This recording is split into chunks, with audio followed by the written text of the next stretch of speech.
warahmatullahi wabarakatuh. Alhamdulillah rabbil alamin wassalatu wassalamu ala ashrafil anbiya'i wal mursalin habibina shafina maulana Muhammad bin Nabillah wa ala alihi wa ashabihi wa man wala.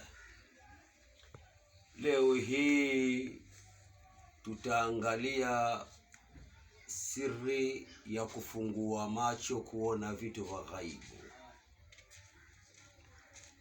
Watu wengi macho yetu yamefungika, macho yetu yamekuwa na ghitaa na vifuniko, kwa mambo mengi sana hatuwezi kuyaona kutokana na uchanga wetu wa macho.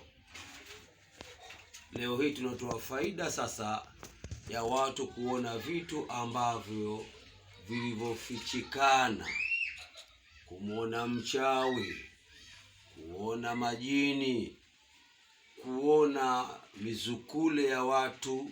Tunatoa njia hii, lakini kwa sharti moja tu, baada ya kuona uwe una siri ya hicho ulichokiona.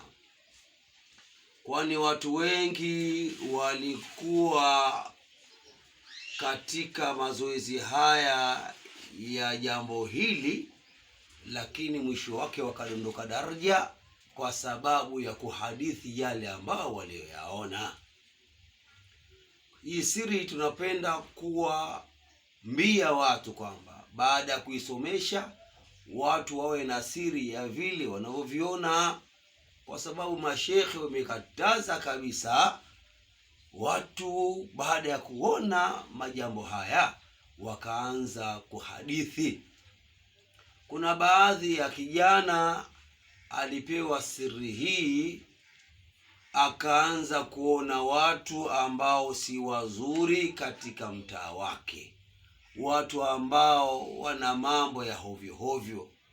Akaanza kuona baadhi ya mambo mazito. Siku moja ametoka usiku, akaona mtu anatoka mashariki kwenda magharibi, lakini hana kichwa. Siku ya kwanza, siku ya pili akawa anamfuatilia, lakini baadaye akaanza kutoa ile siri. Alipotoa ile siri, basi ile hali ikaondoka katika yule kijana. Kwa nini? Alishindwa kuwa na siri. Siri ndiyo inaomfanya siri hii mtu kudumu nao na kuingizwa katika watu. Aya yenyewe iko kwenye Qur'ani, ambayo maswahibul asrari na maswahibu sajada wamezungumza siri hii. Ni aya iliyokuwa katika sura miongoni mwa sura za Qur'ani, sura Qaf. Fakashafna anka ghitauka wa basaruka yawma hadid. Fakashafna anka ghitauka wa basaruka yawm hadid. Hii siri usifanye masara. Hii aya sio masara. Hii aya inafunua vifuniko vilivyofunyika katika macho ya mwanadamu.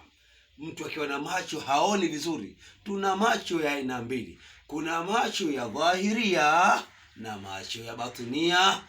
Sasa macho yanayotakiwa hapa kuyatengeneza ni macho ya batinia, macho ya ndani. Ukimwangalia mtu basi unajua taarifa zake kwa kutumia aya hii, fakashafna anka ghitauka wa basaruka yawmal hadid.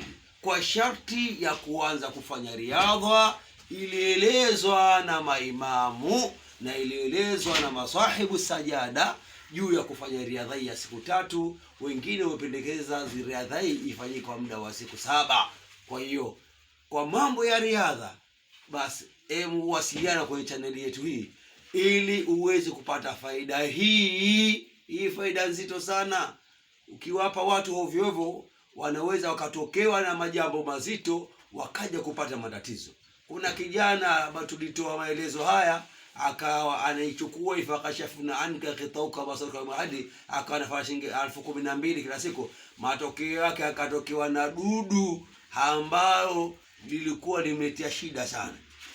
Kuna kijana mwingine akafanya mambo kama haya, akatokewa na rohani, lakini miongoni mwa rohani akamuuliza madha turidu, unataka nini wewe?